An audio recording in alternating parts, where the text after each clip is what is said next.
Greetings, everyone. I think we need something else on the table. Yes. This will do nicely.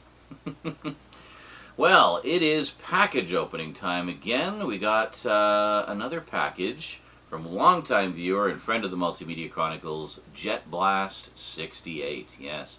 Most of you will have seen he sent JetBlast has sent us many packages over the years, some wonderful stuff. And I actually have a couple from him.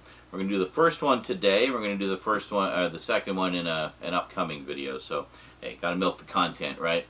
Yeah, so today we have a couple of things. We have a card, which I can't show you the other side because it's got our addresses on it. But it's a Christmas card, which I'm opening in March.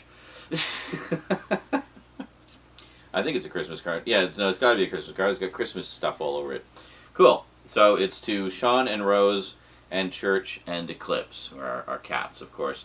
So we'll open that up first, and then we have... and just got to cover up the address there. We have a rather hefty package, which feels like possibly a lot of magazine type stuff. He usually sends a lot of stuff, and usually very Doctor Who focused, so I felt we should bust the TARDIS out of mothballs for that. Alrighty, package from JetBlast today on the Multimedia Chronicles.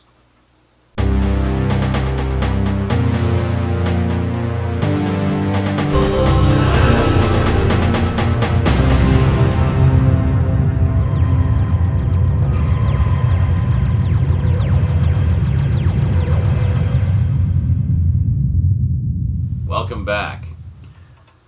By the way, if you hear ticking in the background, you haven't accidentally tuned into a rerun of 60 Minutes. I have my toaster oven going with some pork chops in there. I put it on timer so if I forget, it doesn't overcook, right? So it's handy that way. My regular stove has a timer, but it doesn't affect the temperature. It just tells you when it's done and then proceeds to let the food burn. But the toaster oven actually shuts off when it hits 0, so because it's a toaster, I guess, as well, so it has to have that timer. Anyway, let's see what JetBlast sent, shall we? So, first up, Christmas card. Let's check it out.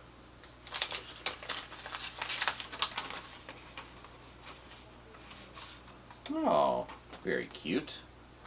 Have a bear and a bunny taking their Christmas tree home. Very nice. Oh, and there's a letter in with the card. Let's see. May friendship, love, and laughter fill your holidays with joy. Merry Christmas to our family, or from our family to yours. And meowy Christmas from our kittens. That's so cute. Very nice. Cats saying hi to the cats. Maybe we'll just, let me put that there, and like that. Here we go. Okay. Let me just check the note here. Oh boy. Yes, this just looks like a wonderful, just a bunch of nerdy stuff. So, Sean, we are hoping this card has arrived before Christmas. We sent it a little late. Well, if it's any consolation, I'm opening it even later. I hope you and Rose are doing well in all respects. Time is an illusion. Lunchtime doubly so. Alright, so just reading over the note here, there's a couple of little personal things here. I'm just going to skip those and just give you guys the nerdy stuff, okay? So, Sean, we're hoping this card has arrived before Christmas. I hope you and Rose are doing well in all respects. And then a bunch of personal stuff. On another note, my wife and I started playing 2nd edition Advanced Dungeons & Dragons. 2nd edition, that's like the classic. So 2nd edition AD&D with 3 of our friends from the USS White Sands, which is our local chapter of Starfleet International, and 2 others. We have our Dungeon Master, Orion, the human paladin, played by the nephew of our mage player. Pay attention, there will be a quiz at the end here, folks. Throck, the human barbarian, played by our paladin's housemate. Craven, the human thief, played by the husband of our mage player. Svetlana, our half Vistani mage. Nora, the human ranger, played by my wife. And Leon, the half-elf ranger, or Leon, the Lion, the half-elf ranger, played by me. The campaign takes place in Ravenloft, interesting, but all but one of the characters comes from someplace else. The two rangers are from Faerun on the Forgotten Realms world of Toril. The paladin and barbarian are from Mystara. I don't recall where the thief is from. The mage is from one of the realms of Ravenloft. We play on Saturdays, schedule permitting, since September, and having a blast. That sounds awesome, dude. And I like that you're doing an AD&D campaign, but decided to set it in Ravenloft. So it's like, let's just play all the old TSR stuff together. You know? That's great. A Merry Christmas and best wishes for the new year to you, Rose Church, and Eclipse. JetBlast, Mrs. JetBlast, Tony, Kanan, and Dot. Well, that is awesome, and I hope that you also had a good holiday. It sounds like things were, you know, definitely had some fun side activities going on there, and that is awesome.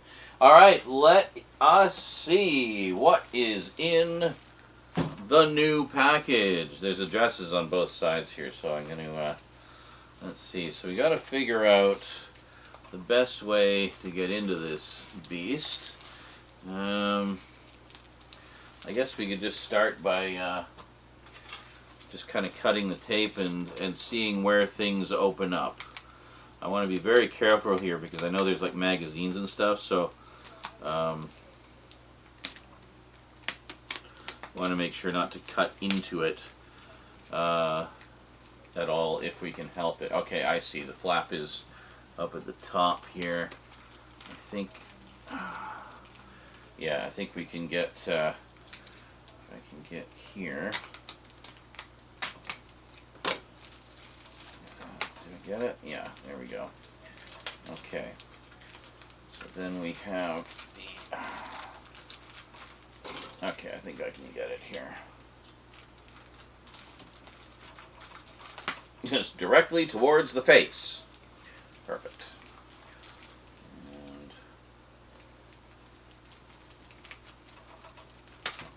I think I can actually just rip it at this point. Maybe? No, I'm weak. Hold on.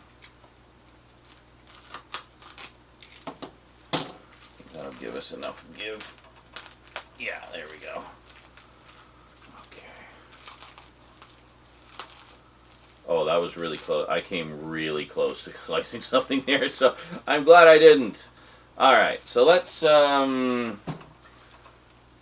what I'll do is I'll set this over to the side where you guys can't really see it, and then we'll kind of go from top to bottom here. So, top, we have, oh, I've heard of these.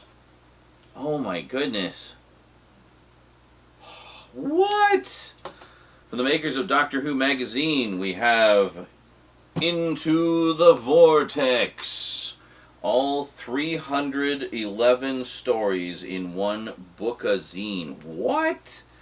Navigate your own journey through more than 60 years of adventures with the ultimate guide to Doctor Who.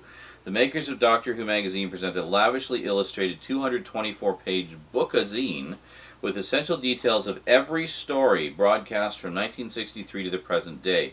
All 15 Doctors, all their companions, and all the legendary monsters are here, with watch lists for viewing highlights of the Whoniverse. Wow. Okay.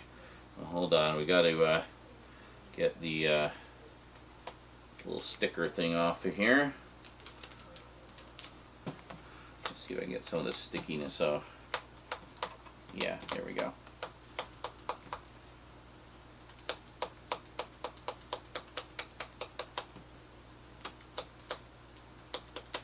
There we go. Okay, so let's take a look here. So, yeah. Oh, look at this. Very nice. So it's square bound. And looks beautiful. Nice shot of the TARDIS there. Very nice. So let's see here. This is so cool. This isn't what I thought it was. There was something else with a similar title that was all about the making of the show, but it wasn't a single volume like this. It was like a series of volumes. Oh yeah, no, this is fabulous. So just to give you a look here, so for example, with the first Doctor, I have this wonderful full color photo of William Hartnell there, and then let me just turn the page here. Yeah, so we have these breakdowns of the stories like that. Very nice. That is really cool. And both color and black and white photos. So it gives you like all kinds. It's not just an episode guide though. So for example, just the format here. So we'll take where's a good example here. We'll do the Romans. Here we are, the Romans. Which is story number 12. So it has where and when, which tells you where and when it takes place. So in this case, it's Rome and its outskirts in 64 AD. The baddies tells you who the villains are. In this case, various Romans. Introducing, if any new characters, concepts, or anything like that occur. Like, for example, introducing, this is the first time the TARDIS crew don't get into an adventure immediately upon their arrival at a new location, excluding the time the Doctor and Susan spent in 1963 prior to 100,000 BC, aka an unearthly child. Where else have I seen? And it gives you any actors who have appeared in other Doctor Who stories. So that's very cool. So if they're in this story, but they're in another Doctor Who story, it tells you where they are. So it's like, where have I seen that person? Yeah. Look out for just notable moments that you want to keep an eye out for. And then arcs in space. Oh, okay. So, excuse me, various connections. We end with the TARDIS dragged off course towards the web planet, and it gives you the story number. So if you take a look here, well, you'll be able to see this. If you take a look, there you can see. So story. So it says story number 13, the web planet. So it gets dragged off course towards the web planet, so that leads into the next story. It won't land in the Roman Empire again until story number 190, The Fires of Pompeii.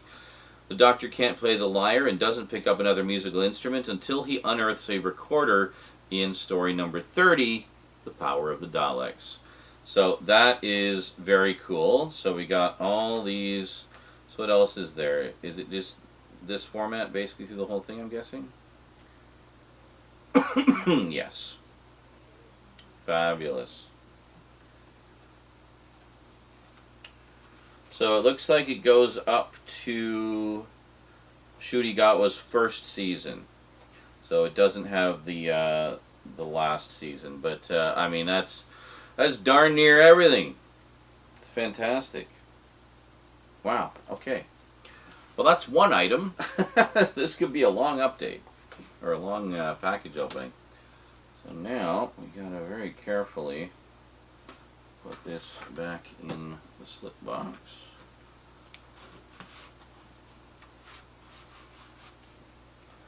And there we go. Beautiful. Oh, that is awesome, and certainly something that I will probably be referring to a lot. I really like how it makes the connections between the different stories, and also tells you what other stories certain actors were in and so forth. That is really, really cool. That's awesome. I don't know where to put. I'll just put things over to the side for the moment here. And then, oh, it looks like we have another bookazine. Oh my God. This time for the Daleks. These are so cool. I didn't even know these existed. Yeah, no, this is great. Yeah, I don't remember what it was I thought that was. But it was something else. But anyway, that is really cool. So I'm assuming this is basically the same thing, but just a guide to the Dalek stories. We'll take a quick peek in there as well. Let's get the sticky stuff off. There we go.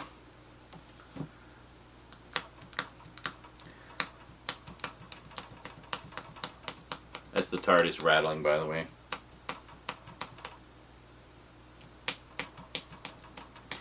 Some people say, just use Goo Gone. Why? I don't want to smear oily shit all over my book. Alright. So. Oh, these are really nice. This is awesome, dude. And let's just take a look. Okay. So actually, no, it should tell us on the back, wouldn't it? Yeah, since making their television debut in 1963, the Doctor's most tenacious adversaries have broadened their conquests to film, stage, and a wide variety of other media. The Daleks' unique notoriety has transformed into cultural icons. Got some stuff there. With a profile rivaling that of Doctor Who itself. Okay, well, yeah, we know what the Daleks are. What is this book about? This lavishly illustrated 224-page bookazine explores the Daleks' behind-the-scenes history and their fictional universe in unprecedented detail. So it's both, official stories and behind-the-scenes stories. Oh, there we go. We have the Fourth Doctor, my Doctor, and many others, I'm sure. But yeah, Daleks, they were basically the reason Doctor Who took off. Like, when the Daleks came out, that's when the show became a phenomenon. Before that, it was like one step away from being cancelled. But the Daleks changed everything. So, yeah, so it looks like the same kind of idea. It's like a guide to every story in chronological order. But in between that, they're also showing you things like the other Dalek stuff that was going on at the time. So you have, like, the toys. And I'm sure it probably mentions the comic strip if I go back a little bit. Where was that? Yeah, here it is. So in, what was it, TV, yeah, Century 21, TV Century 21, the Jerry Anderson publication, had a Doctor Who strip, and also had a Daleks strip that ran for quite a while. It's been reprinted a few times. The Dalek strip, that is, and I need to get a proper edition of it one of these days. Actually, once again, Doctor Who magazine put out a magazine-size reprint of it like this. Not square-bound, it was just in like a magazine format. And I really wanted to get that because it had every single episode, like a comic episode of the Daleks comic compiled together. And I think that's the only time it has been, too. So that is really cool. Sadly, long out of print, that Daleks compilation. I've looked around for it, but I keep maintaining hope that there will be another edition at some point. Next up, looks like we got some Doctor Who magazines. We have issue 612 featuring the Second Doctor on the cover there. That is wonderful. Thank you so much for getting these, by the way, because they're kind of hard to get here where I am. So I definitely appreciate these. Oh, man. Yeah, I used to collect Doctor Who magazine quite a bit, especially during the wilderness years in the 90s. And it was wonderful because it basically kept Doctor Who alive in a lot of ways. And even though there was no new TV shows coming out at the time, there was a lot of side media. There were the comic strips, of course, that continued in the comic, making the Seventh Doctor one of the longest running Doctors of them all, ironically, if you count the side media. And you also had, at the time, Virgin doing the New Adventures, later taken over by the BBC, and fan films, tons and tons of fan films. But through all of that, we had Doctor Who magazine. While we were waiting with bated breath for any news whatsoever of Doctor Who coming back, we had the magazine. And I don't think anybody expected the magazine to be keeping the torch lit for as long as they did. It ended up being 17 years until it came back to our screens, but bless them for it. So the Doctor Who magazine will always be very, very special to me. I think it's one of the best, magazines ever, honestly, about a specific franchise, you know. I think it's one of the longest running, too. I don't know many others that have gone as long as this one has. So, yeah, it's fantastic. There's some great featurettes on some of the DVDs and Blu-rays, actually, about the magazine. specifically with regards to the comic strips. I think there's some stuff about the magazine too. But there was a great series they put out on the DVDs called... Oh, what was it? I used to know what it was.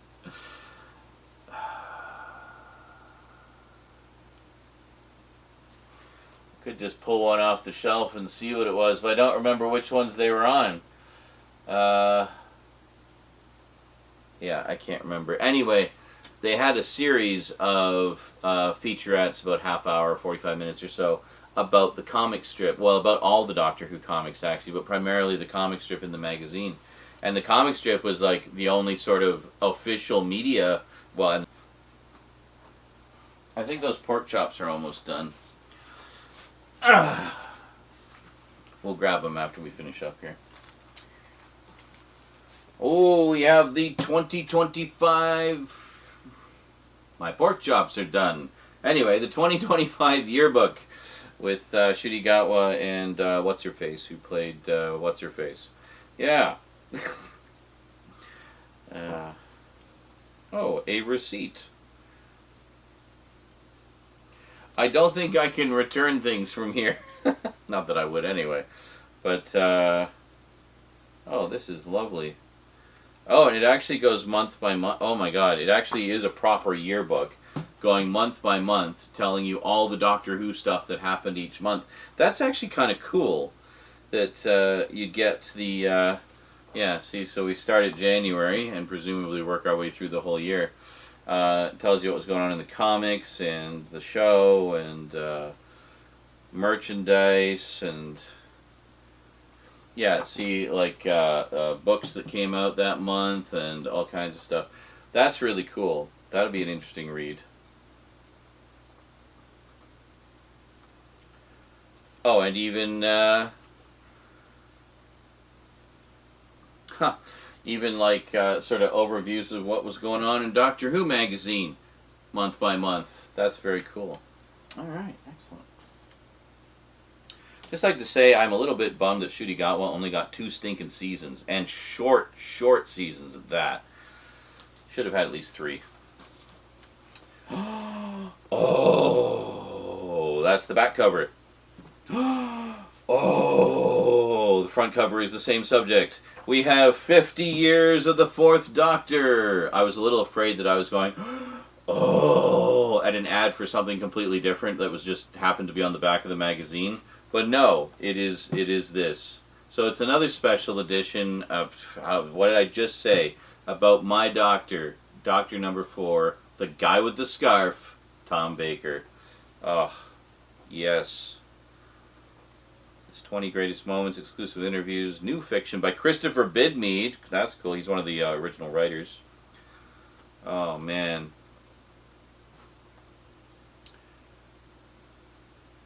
Oh, yeah. Just, like, loads of photos. Of course, this was, I mean, coming in the wake of John Pertwee, who really made the show explode. Tom Baker just cemented that. And it was massive all throughout the 70s. Then we have, is this an issue? Yes, we have issue number 610. Oh, nice. Fear Itself, with a big interview with Philip Hinchcliffe, who was one of the big, one of the best producers, quite frankly, during Tom Baker's era. He produced seasons 13 and 14 and part of 12. I think Barry Letts actually produced 12. He was brought in to kind of give the show some direction again. But, yeah, there he is. Philip Hinchcliffe. And he's still doing stuff with Doctor Who. He's actually been producing some Big Finish audio adventures featuring Tom Baker. It's deja vu all over again, eh? Or should I say deja who? Ha ha ha. Anyway, next up, I think it's the last one. Oh, no, there's another note in there. Okay, we'll check that out after. And we have issue number 608. I apparently went backwards through all these. Monsters Assemble! Yes, I'm guessing a monster special. Oh, look at this. Doctor Who, The Trials of a Time Lord, a 6-part full-cast audio adventure available now. Yeah, and that's wonderful. I mean, Doctor Who fans really have nothing to complain about. We are eating good. Still, all this side media, you know, the audio adventures are a big one. If you got a hankering for some classic Who, and you don't like the new show, or you just, you know, prefer the format of the old show, I'm telling you, Big Finish has you covered. It's basically old school Who being produced today, right now. Same format, same theme, same actors, if they're still alive. Otherwise, they have really good people who can do spot-on impersonations. The guy who does John Pertwee in the Third Doctor Adventures that Big Finish does is incredible. Incredible. So, yeah, no, this is fabulous.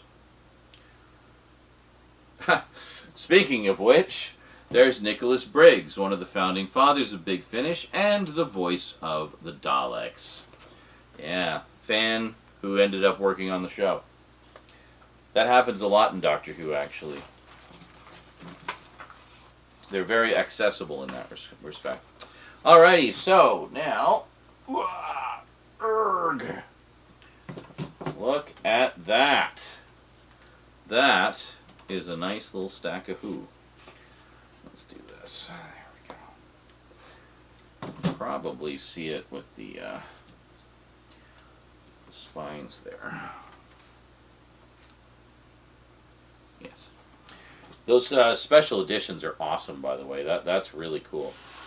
I'm definitely going to enjoy those. Ow! I'm broken. Here we go. Oh, stop reading here until you've unpacked everything. Okay, so we got the note here. So, Sean, back in May, I read The Evil of the Daleks by Fraser Hines. Question, which version? Was it the paperback or the hardback? Because they're slightly different. The hardback is longer. It's the same idea with the Douglas Adams ones, like Shada, the Pirate Planet, stuff like that. The larger paperbacks and the hardcovers, I think they had hardcovers, are longer. Whereas the Target-sized versions, the re-release versions in the Target format, are shorter and are basically just kind of straight-up adaptations of the stories in the standard Target format. And they cut a lot of stuff out. So just so you know, apparently, I literally just learned this like yesterday. Literally yesterday. Apparently they did the same thing with Evil of the Daleks. So the Target one that we got with the Doctor Who magazine is actually a shortened version. But it's such a sexy cover. Like let me show you. Where is that? Is that here? So look at that. That's beautiful. That's a great cover. But yes, apparently the paperback does have it is a shorter version. I mean, it's still basically the same. But if you enjoyed it, pick up the hardback because it's actually got a slightly meatier story. So there you go. I have not read either version yet, by the way. I've just kind of skimmed through them. So anyway, I should mention also, I'm filming this while streaming, and JetBlast is in the chat, and he just informed me he did indeed read the paperback that came with Doctor Who magazine, not the hardcover. So that's the nice thing about streaming while I'm filming these package openings, because the people who sent the package are often in the chat watching, and I can just ask them a question instead of having to wait for the YouTube video to go up and read the comments. Anyway, just more efficient that way. So back in May, I read The Evil of the Daleks by Fraser Hines. It was an enjoyable read and an interesting telling of the story.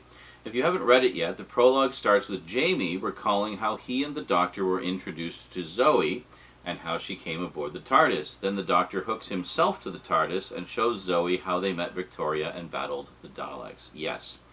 So it's interesting because I also have the original John Peel novelization of Evil of the Daleks. And the two of them are interesting complements to each other. So it's like the original version, again, which is much longer and a beefier read than a typical Target book. It came later in the range. It basically tells the story kind of as it happened. Whereas in this one, call it the Jamie version, it's Jamie and the Doctor recalling how it happened and telling Zoe the story, essentially.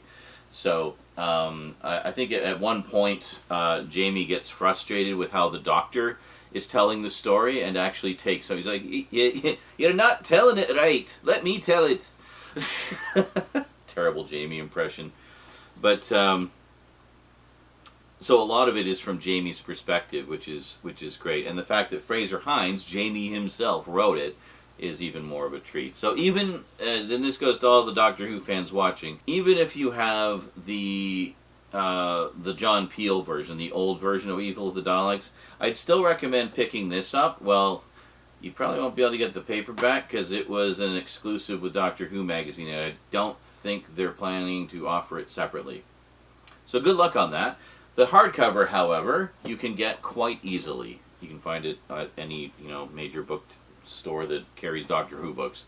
And definitely worth checking out. I have taken a flip through it, I just haven't sat down and read the whole thing yet. But I definitely liked what I saw. After I finished the book, I went on a Dalek story watching spree. Very nice. Started with the animated Evil of the Daleks, Steelbook edition. Yes, same one I've got. And continuing from there. Oh, yeah, that is such a good one, too. That's one of the better animated adaptations, I have to say, Evil of the Daleks. Do I have that readily available? Yes, I do. Where is it? This one? Yeah, there it is. Here, take a look at that. Evil of the Daleks. I'm pretty sure I did a closer look at this one. There we go. I think, yeah, so it's like it's actually a wraparound cover. So we do that, and there you go. Very nice, very nice. And then this was the artwork on the regular Blu-ray, which is fine, but I mean come on. That is so much better. So I actually really like collecting the steelbooks for the animated reconstructions because they're beautiful, quite frankly. And you still get the same, you still get the artwork from the regular Blu-ray, just as the interior art. And continuing that, a few characters were missing in the book. Oh, that's interesting. Now, I wonder if those same characters are in the hardcover version. I have a feeling you'll be picking that up soon. When I got to Planet of the Daleks from the Blu-ray, I watched Frontier in Space first. That is an absolute must because that is basically a 12-part story, starting with Frontier in Space, which leads directly into Planet of the Daleks. Yeah, it's quite an epic saga actually when you kind of get right down to it. Next was Death to the Daleks. That's actually one of my favorites from the DVD. Yeah, Death to the Daleks is one I've always liked because it has the obligatory ancient temple full of puzzles that you have to get through, and if you fail, you'll die. That trope, I love that trope. I have many movies that use that trope, and I was delighted to see when Doctor Who did a story with that, where they're trying to get through the city of the Exelons, and it's the same kind of thing. I mean, in this case, it's an ancient alien city, but still ancient, big temple thing full of puzzles and traps, regardless. Probably, I guess I'm trying to think of, like, Indiana Jones may have been the first time I saw that trope, like, and was consciously aware of it anyway. Anyway, cool stuff. Love Death of the Daleks. And then Genesis of the Daleks. I mean, what can I possibly say about Genesis of the Daleks that hasn't been said a million times already? I did not appreciate it as much in my youth, but it's definitely an all-timer for me now. I love that story so much. I think because as an adult I pick up on a lot of the allegory more than I did as a kid, and I simply get more out of the story now. Yeah, so it says, and he goes on to say, it just so happens that my earliest memories of the first episodes I watched, around 79-80, are from Genesis of the Daleks and The Ark in Space. That's very close to my first stories, which were from the following season. Or no, actually the same season, but a little later, was the tail end, you probably know this already, the tail end of Revenge of the Cybermen, the final part of Revenge of the Cybermen, which is a pretty action-packed scene and a hell of an introduction to Doctor Who. And then after that I saw the Terror of the Zygons in full, and then I think Planet of Evil. I'm trying to remember if I saw those back to back or if it was like two separate visits, because I didn't live in Toronto at the time. I was still living in Winnipeg, and Doctor Who wasn't on in Winnipeg. I could only see it when I went to visit relatives in Toronto. And I think that may have been a couple of different, I may be mixing two memories together. But I do remember sitting in my grandma's house watching a bit of Terror of the Zygons. And they were like quite taken by how scary it actually was. It was, I think, the first or second episode. It was the one that ends with the cliffhanger with the Zygon coming at Sarah Jane, which is terrifying. But I remember watching that at my grandma's house. And then I remember watching Planet of Evil in the basement of my parents' house. So that would have been after we moved out there. So I don't remember specifically. The memory's a little fuzzy. But I know that those were my earliest stories anyway, even if I didn't watch them all in one like sort of run. Yeah, and Genesis of the Daleks, Ark in Space is great too. I love Ark in Space. That whole season, that first season is pretty good actually. It's really only bits of Revenge of the Cybermen are a little clunky, but for the most part, it's a pretty solid first season and a hell of a debut for Tom Baker. Like he is like fully the Doctor by the end of his first story. In fact, I'd say he's pretty much fully the Doctor from his first scene. Like I haven't seen very many other Doctors so immediately become them, who they are, than Tom Baker. Like he was just fully formed right out of the gate, pretty much. A few days before sending this package out, I finished watching Remembrance of the Daleks on DVD. There are some great nods to the early days of the show. Oh yeah, I think it's the proper 25th anniversary show, honestly. Poignant messages that still hold up today, as well as the parts that place it in its historical context of 1963. Example, the opening and the TV in the B&B. Yes, the announcing the start of a certain science fiction series. Yeah, interestingly enough, in the extended version of Remembrance of the Daleks that's on the Blu-ray, that moment is cut out. I think because it comes in right at the end of a pretty big social commentary moment, and I think I'm only speculating here, but I suspect the thinking was having kind of a throwaway comedy gag right after something that heavy kind of took the steam out of it a bit. So in the extended version, they actually cut that gag out to let the social commentary moment kind of hang in the air a little bit more. So it's interesting. I actually prefer it with the gag in. I don't think it really impacts the social commentary bit at all. And I wish they'd left it in. Otherwise, the extended version is great. Yeah, has Rose tried any of the cookie recipes I sent you? Oh, crap, no, I don't think she has. I'll have to ask her about that. If you try the sugar cookies, they are supposed to be crunchy. Okay, I will note that. As I mentioned, around the we're actually going to be getting into some baking fairly soon. I just bought a bread maker, so we're going to be making bread and stuff, and I don't see any reason why we couldn't do some other baking projects as well. We certainly have enough flour. Yeah, as I mentioned, around the time you filmed the opening of the last package I sent you, I had a few more issues of Doctor Who magazine to send you. Well, at long last, here it is. While I was waiting to receive a couple issues, I decided to add some other items I found and I knew you would enjoy. You'll find a couple issues that feature our first Doctor, as well as 2 book zines I know you will like. As always, all the best to you and Rose, JetBlast. Stop reading here until you have unpacked everything. Start with magazines. I did not do that. I went completely backwards, but that's okay. Now, on to the contents that you have just looked over. The Doctor Who magazine issues. Issue number 608 from October 2024 includes an article on last year's proms, as well as articles about several key Doctor Who monsters, one of the issues I was waiting on. And issue 610 from December 2024 focuses on Philip Hinchcliffe and his influence on the Fourth Doctor over several articles. Yeah, I'm definitely going to just devour that one. I like how you say Special Edition 66. Almost like, Special Order 66. Focuses on 50 years of our first Doctor, Tom Baker. An amazing overview. Another issue I was waiting. Oh, man. Yeah, thank you so much for that. I mean, anything Tom Baker, anything that era, and I'm all over it. I love that. I love the whole 70s era. It's absolutely my favorite era. Special Edition 68 is the 2025 yearbook and guide to Doctor 15 to date. Oh, right, that was the yearbook one, yeah. Issue 612 from January 2025 has articles on the war games in color and other second chances Doctor Who has had over the year. Oh, like when it almost came back but didn't, stuff like that. Yeah, gotcha. And war games in color I actually have as well. I think it's is this it? Yeah. I haven't opened it up yet. I actually haven't watched it yet. So, there we go. I got the steelbook of this one too because I kind of put these in the same category as